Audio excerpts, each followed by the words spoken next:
Last week, I spoke about the way in which familial patterns reiterate throughout the generations if we do not address them, face them, and choose to either do away with them or turn them into blessings. The character of Isaac is the ultimate embodiment of this truth, as he really does nothing new. He follows directly in the footsteps of his father, quite literally repeating his actions and mistakes. Jacob, on the other hand, has a very different experience. In this week's Torah portion, we begin with Jacob making the journey from his home to visit his family in Haran in order to find a wife. On his way, he comes across a place that calls to him from across the generations. Our tradition teaches us that this place, which Jacob calls Bethel, is precisely the place that God showed Abraham to sacrifice Isaac. In this place, Abraham's covenant with God was sealed once again, while Isaac's covenant with God was started. It may be that, in fact, Jacob knew exactly what this place was. Later in the story, he refers to God as Pachad Yitzchak, the fear of Isaac, which is a reference to God's terrible command to Abraham. But in this place, at this time, Jacob decides to sleep. Jacob, as we've known him so far, is a tender soul. He's mild and he likes his comfort. He stays home. He cooks. He prefers his mother. Here, we have a Jacob far out of his comfort zone. He has been forced from his home, sent away by his mother, and it's getting dark. So he grabs a stone to use as a pillow. One can only imagine his fear sleeping outside in a strange place, but our sages connect this to something important. They say that not only was this the place of the binding of Isaac, but that the stone Jacob picked to lay his head upon was the very stone upon which Abraham bound Isaac. And here, on this stone, Jacob has his famous dream, in which he sees messengers of God ascending and descending from heaven on a ladder or perhaps a staircase.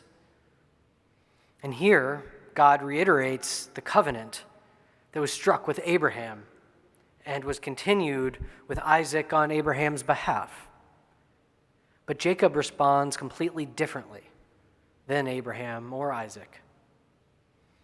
When Jacob awakens in the morning from this revelatory dream, he takes the stone he was sleeping upon, sets it upright as a pillar, and anoints it with oil. He then makes a vow, saying, "If God remains with me and protects me on this journey that I am making, and gives me bread to eat and clothing to wear, and if I return safe to my father's house, Adonai shall be my God. And this stone which I have set up as a pillar shall be God's abode. And of all that you give me, I will set aside as tithe for you."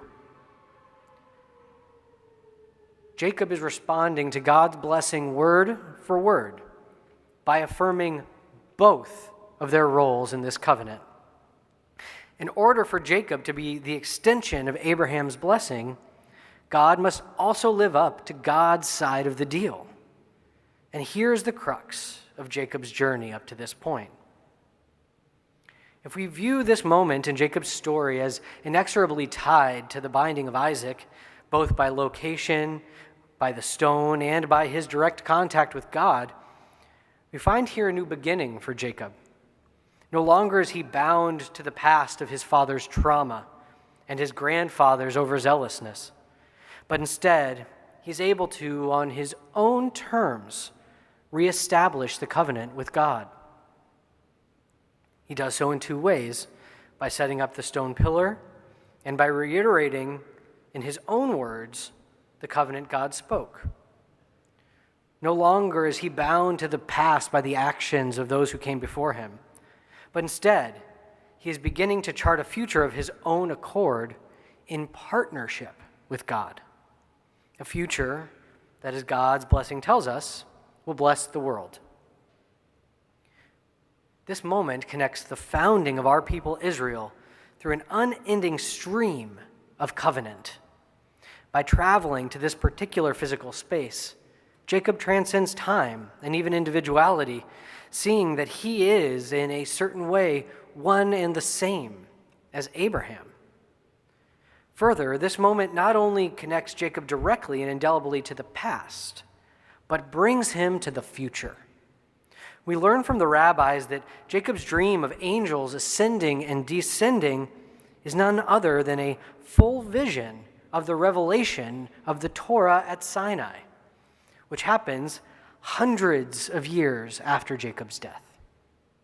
And even further, we learn that Jacob's involvement with this space ends up making it the site of the first and second temples, as well as the future third temple during the Messianic era, all of which happened thousands of years after Jacob's life.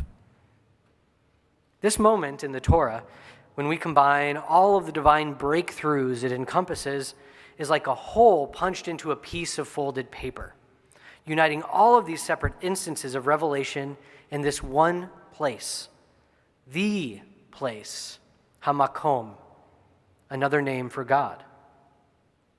Our Midrash even hints at this as it teaches that even though each of these events took place in totally separate geographic locations, God folded space together to make them all present in this one place for Jacob.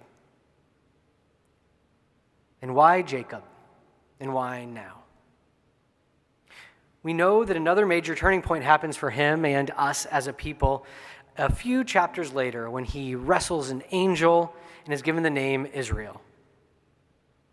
The secret to this, I believe, lies in the stone. As I said before, Jacob is a man of comfort, and he uses a stone for his pillow. In this act, he accepts a new life. No longer is he dwelling in tents, comforted by a kitchen in his mother's presence. He doesn't roll up a garment as his pillow, or even just uses his arm. He uses a stone, a symbol of hardness, of roughness, a symbol of his father's greatest trauma, the exact opposite of comfort. And this stone, too, becomes a symbol of God for him, as he anoints it after his dream, permanently sanctifying this folded place in our tradition. His willingness to set aside his preferences and his comforts, to accept the world as he'd been given it, and to work from there, was the culminating moment that allowed him to redeem his ancestors, Isaac and Abraham, by turning this stone of torment for his father into a place of blessing for himself. It freed him from the trappings of the past and allowed him to reestablish the divine covenant on his terms, in his words. And in this, he sets an example for us all. May each of us find ourselves able to accept and face the troubles of our world just as they are, with their hardness and their difficulties, as moments prepared for divine revelation, pushing us to live beyond our comfort zone. May we see our trials and difficulties as new chances for redemption, for us, for our ancestors, and for those yet to come. And may we see that any place we experience the divine is that place, folded over, connecting us all together through space and time to all Yisrael, all who struggle with God. Shabbat Shalom.